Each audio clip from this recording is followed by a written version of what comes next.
Hello everyone, आपको हमारी last video तो याद होगी जिसमें हमने सॉल्यूशन डाला था एनसीईआरटी क्वेश्चन 1.2 का। तो अब हम करेंगे एनसीईआरटी क्वेश्चन 1.3। तो मैंने पेज टर्न ओवर करता हूं, मैंने उस पर क्वेश्चन ऑलरेडी लिखा हुआ है।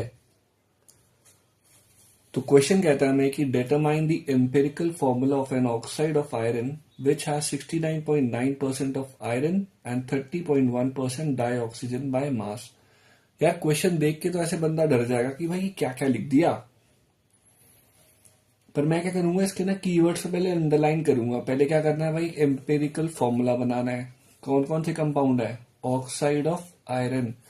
ऑक्साइड ऑफ आयरन मतलब यार आयरन हो गया हमारा Fe और ऑक्सीजन होता है हमारा ऑक्साइड, मतलब O2 होता है। तो हमें क्या क्या करना होगा, मान लो ऑक्सीजन को ऐसे रिप्रेजेंट करते हैं जैसे हम कहते हैं, तो कुछ फॉर्मूला ऐसा कुछ बनेगा। ऑक्साइड ऑफ आयरन बन जाएगा मान लो FeA और ऑक्सीजन, क्योंकि ऑक्साइड बोला था तो O2 और कुछ नंबर होगा यहाँ पे। तो फॉर्मूला ऐसा कुछ निकल के आएगा। अब आगे बढ़ते हैं। अब उससे बोला इस कंपाउंड के अंदर 69.9% आयरन है और 30.1% डाई ऑक्सीजन है। तो यार मान लो अगर 100 ग्राम्स ओवरऑल कंपाउंड था, जैसे हम परसेंटेज मानते हैं, ये 69.9% और 30.1% है, तो एक 100% का ही तो कुछ पार्ट होगा। तो मैंने मान लिया यार ओवरऑल 100 ग्राम था, तो उसमें आयरन कितना होगा, 69.9 ग्राम्स, और ऑक्सीजन कितना होगा ऑक्साइड, 30.1 ग्राम ऑफ O2। तो इस 100 ग्राम ओवरऑल कंपाउंड में इतना प्रेजेंट है, 69.9 gram of Fe and 30.1 gram of O2। तो एक काम करते हैं, अब हम बनाते हैं इसका एम्पेरिकल फॉर्मूला। तो उसके लिए पहले हम नंबर ऑफ मोल्स निकाल लेंगे। तो जैसा मैंने बताया, अब हम निकालने वाले number of moles. Number of moles का फॉर्मूला क्या होता है, given mass by molar mass. तो वो बता देते हैं नंबर ऑफ मोल्स कितना होगा। तो चेक कर लेते हैं पहले आयरन के मोल्स कितने होंगे। आयरन का गिवन मास कितना है, 69.9 ग्राम्स। अपॉन में क्या डालना है, मोलर मास। अब आयरन का मोलर मास कितना होता है, पिछली अगर आपने लेक्चर देखा होगा हमारा, तो उसमें हमें बताया था कि भाई आयरन का मोलर मास होता है 56। तो ये आंसर अगर कुछ लगभग आता है ओवरऑल 1.25 मोल करके आएगा आंसर ना। मैंने इतने क्वेश्चन सॉल्व करे तो आंसर यार रट ही गया मेरे को ना। तो इसका आंसर लगभग 1.25 मोल आता है। अब निकाल लूं ऑक्साइड के कितने होंगे मोल्स, क्योंकि हम empirical formula oxide of Fe का बना रहे हैं, तो इसलिए मैं ऑक्साइड मेंशन कर रहा हूं, वरना मैं इधर ऑक्सीजन मेंशन करता। अब O2 के कितने हैं, गिवन मास कितना है 30.1। तो मोलर मास कितना होगा, एक ऑक्सीजन का होता है 16। अब यहां पे प्रेजेंट है ट्वाइस O2, तो इसका होगा 16 इंटू 2। अब ये आंसर मान लो 30.1 डिवाइडेड बाय 32।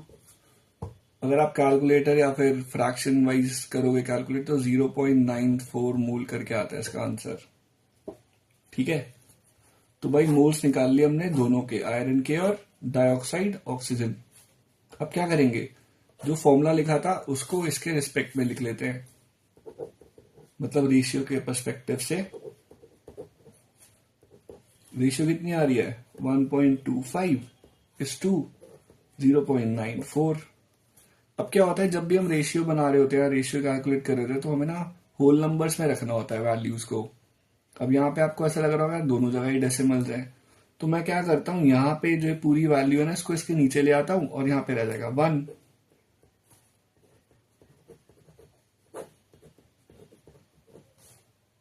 ठीक है, अब क्या करूंगा, इसको इससे डिवाइड करूंगा। इसको अगर मैं इससे डिवाइड करता हूं तो आंसर ऐसा कुछ आएगा। अगर मैं डिवाइड करता हूं तो आंसर आता है कुछ 0.7525, ऐसा कुछ लगभग। ठीक है, अब क्या करेंगे, दोनों तरफ डेसिमल्स तो नहीं है, एक तरफ रह गया, तो मैं क्या करता हूं, इसको 3 या 4 या 2 से मल्टीप्लाई कर लेता हूं।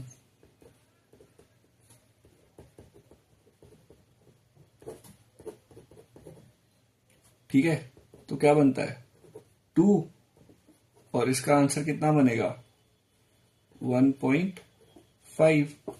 और अगर मैं, या स्पेस कम रह गया, तो यार अगर मैं इस फॉर्मूले को जो हमने बनाया था इसको इस रेशियो के पर्सपेक्टिव में लिखता हूं तो क्या होगा, ए की वैल्यू तो आ गई 2 और बी की वैल्यू कितनी होगी 1.5, तो मतलब 1.5 इंटू 2, बी की वैल्यू आ गई 1.5। और अगर ये वैल्यूज मैं फॉर्मूले में पुट करूंगा तो क्या बनेगा Fe, ए की वैल्यू थी 2, ऑक्सीजन 2B, 2 इंटू 1.5 कितना बना Fe2O3। तो भाई ये आपका आंसर है, ये बन गया एम्पिरिकल फॉर्मूला। अगली वीडियो में मिलते हैं एनसीईआरटी क्वेश्चन 1.4 के साथ।